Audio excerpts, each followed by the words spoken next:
आइए अब हम निस्बतों का मवाजना इस टॉपिक के ऊपर हमारी अगली मशक हल करते हैं। सवाल आपके सामने दिया गया है कि a बटे बी बराबर ए के बटे बी के। हमको इस खुसूसियत का इस्तेमाल करके मंदरजे झील खाली जगह में मुनासिब अदद लिखना है। सवाल दिया गया है पहला, 5 बटे 7 बराबर खाली जगह बटे 28 बराबर 35 बटे खाली जगह बराबर खाली जगह बटे 3.5। बहुत आसान है। यहाँ पे देखो, हम अगर a बटे बी एक निस्बत दी हुई है तो हम इसको किसी मसावी अदद के से शुमाकुंद और नसबनुमा को हम ज़र्ब कर सकते हैं। इसी खुसूसियत का हम यहाँ इस्तेमाल करेंगे। देखो क्या दिया गया है, 5 बटे 7 बराबर डैश खाली जगह बटे 28। अब 7 को 28 में तब्दील किया गया है तो किस तरीके से होगा। हम जानते हैं कि 7 चौक 28, यानी यहाँ पर इस 7 को किससे ज़र्ब दिया गया है, 4 से। तो ऊपर क्या दिया गया है बच्चों, 5। तो हम 5 को भी किससे ज़र्ब करेंगे, 4 से। तो यहाँ पर ये जो के है ना, जो मसावी अदद से जिसको ऊपर और नीचे ज़र्ब दिया गया है, वो क्या आया हमारे पास, 4। तो जब हम इसको ज़र्ब देंगे तो हमारा जवाब आएगा यहाँ पे 5 चौक 20 बटे 28। तो पहले मुनासिब खाली जगह में क्या अदद आ गया हमारे पास, 28। बिल्कुल इसी तरीके से हम दूसरी खाली जगह लिखते हैं। शुमार को देता हमारा 5 बटे 7 का क्या हो गया हुआ है, 35 बटे खाली जगह। तो हम 35 को 5 की ज़रबी सूरत में लिखते हैं तो क्या हो जाएगा वो, 5 सते 35। 5 को ज़रब किया दिया गया 7 से, तो यहाँ पे नसबनुमा में कौन सा अदद है, 7। तो इसको भी हम किससे ज़रब देंगे, 7 से। तो ये हो जाएगा 5 सता 35 बटे 7 सते 49। आया समझ में। तो पहली खाली जगह में हमारा आया 20, दूसरी खाली जगह में हमारा आया 49। इसी तरीके से हम तीसरा वाला देखते हैं।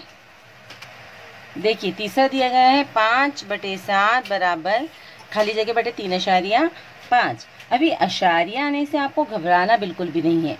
हमको देखो 7 को 3.5 में कर दिए, यानी यहाँ पे 7 का आधा हो गया है ना। 7 का आधा कितना होता है, 3.5। 3.5 का मतलब 3.5। या इसको मैं इस तरीके से लिख सकती हूँ कि 7 को यहाँ पर ज़रब दिया गया है 0.5 से, है ना। 7 पंजे 35 और अशारिया के बाद लगाएंगे तो क्या हो जाएगा, अशारिया एक अदद बाद लगने के बाद 3.5।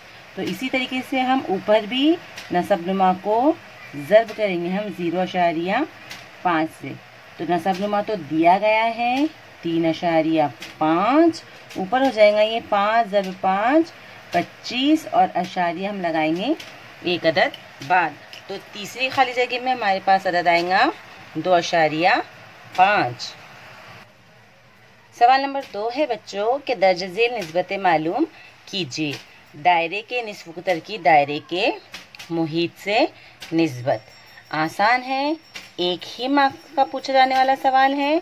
देखो हम यहाँ पे दायरे के निस्फ कुतर यानी हम ले लेंगे, निस्फ कुतर को हम जाहिर करते हैं आर से और उसका मुहीत का ज़ाब्ता हम लिखेंगे आर की सूरत में। तो यहाँ पर हम लिखेंगे भाई फ़र्ज़ किए दायरे का निस्फ कुतर हमारे पास आ गया आर। हम लिखेंगे दायरे का निस्फ कुतर बराबर आर। दायरे के मुहीत का ज़ाब्ता होता है हमारे पास 2 पाई आर। ठीक है, अब हमको निस्बत मालूम करने का है दायरे के मुहीत दायरे का निस्फ कुतर निस्बत मुहीत। तो हम इसको लिख सकते हैं आर निस्बत 2 पाई आर। इसको हम तकसीम करेंगे प्यारे बच्चों, तो ये हो जाएगा आर तकसीम 2 पाई आर। अब आर आपके पास एक हकीकी अदद रहेगा जो ऊपर और नीचे से तकसीम हो जाएगा। तो आपका जवाब क्या आएगा, ऊपर शुमार को जिंदा में बचेगा 1 और नीचे आएगा 2 पाई। तो आपका जवाब आ गया 1 निस्बत 2 पाई। बकिया निस्बतें भी आप आपके असातिज़ा या आपके सरपरस्त हजरात की मदद से हल करने की कोशिश कीजिए। आप दरसी किताब में दी हुई हल करदा मिसालों का भी सहारा ले सकते हैं। अब हम हल करेंगे निस्बतों का मवाजना, है ना। निस्बतों का मवाजना अभी हमने ऊपर की पीपीटी में देखे। यहाँ पे सवाल है कि भाई दर्ज झेल दी हुई निस्बतों की जोड़ियों में छोटा बड़ापन तय कीजिए, है ना। आपको जोड़ी दी गई है जज़र 5/3 और 3/7।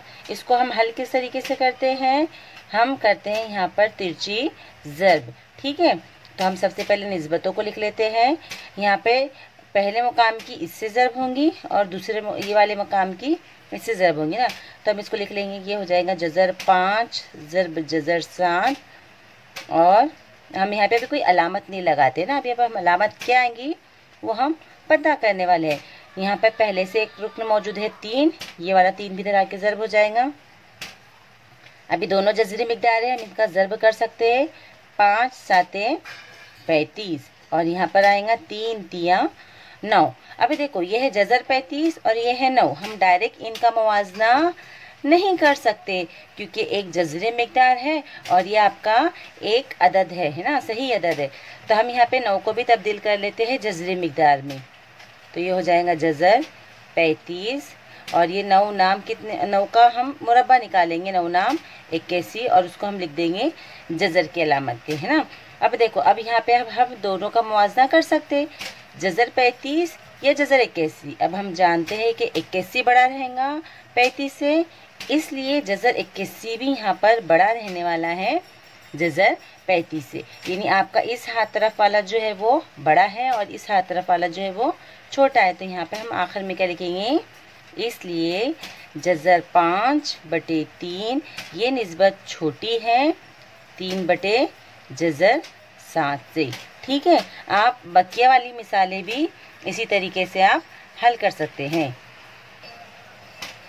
अगले सवाल की तरफ बढ़ते हैं। सवाल नंबर 4 आपको दिया गया है कि ज़ुरबतुल इज़्ला ABCD मुतवाज़िल इज़्ला है, उसके ज़ाविया A और ज़ाविया B की पैमाइशों की निस्बत 5:4 है।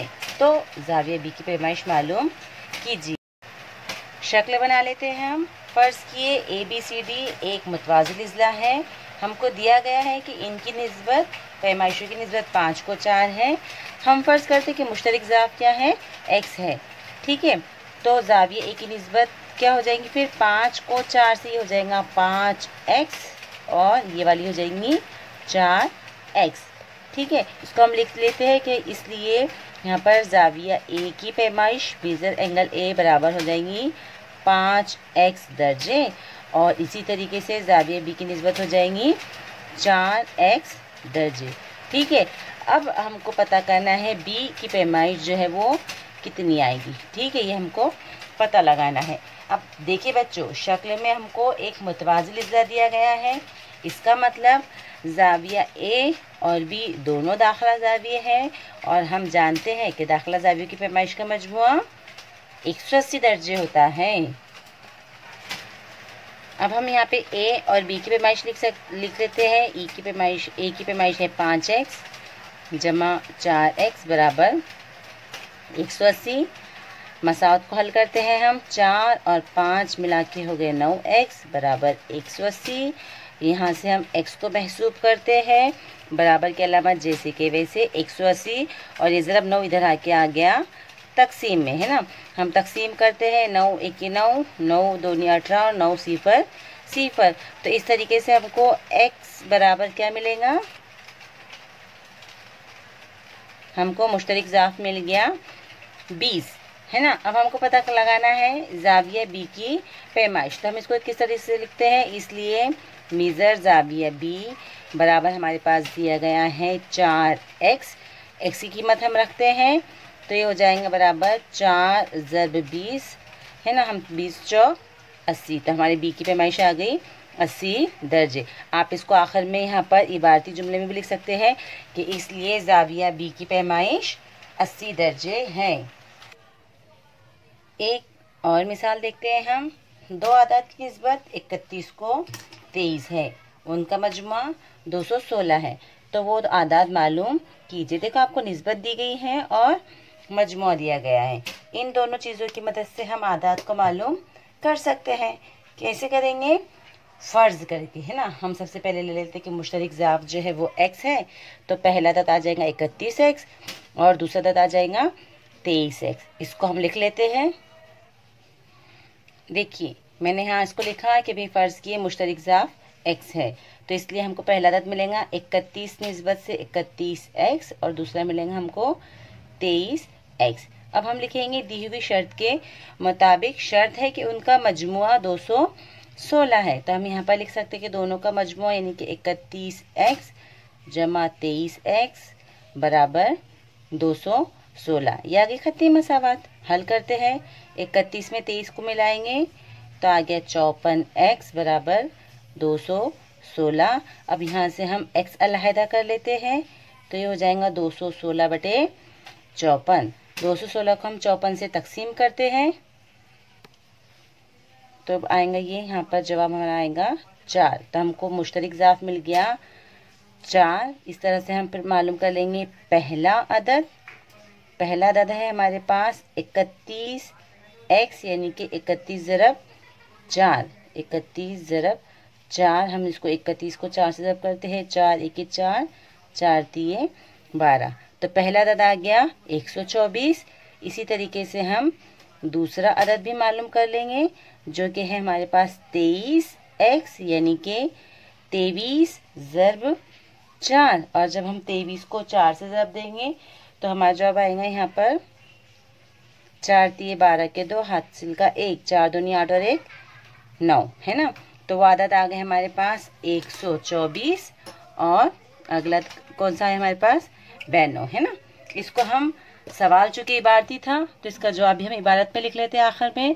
तो यहाँ पे लिखेंगे हम, इसलिए वो आदत हमारे पास है 124 और 92 है। आसान है बच्चों, आप थोड़ी सी मेहनत से बकिया सवालात भी हल कर सकते हैं।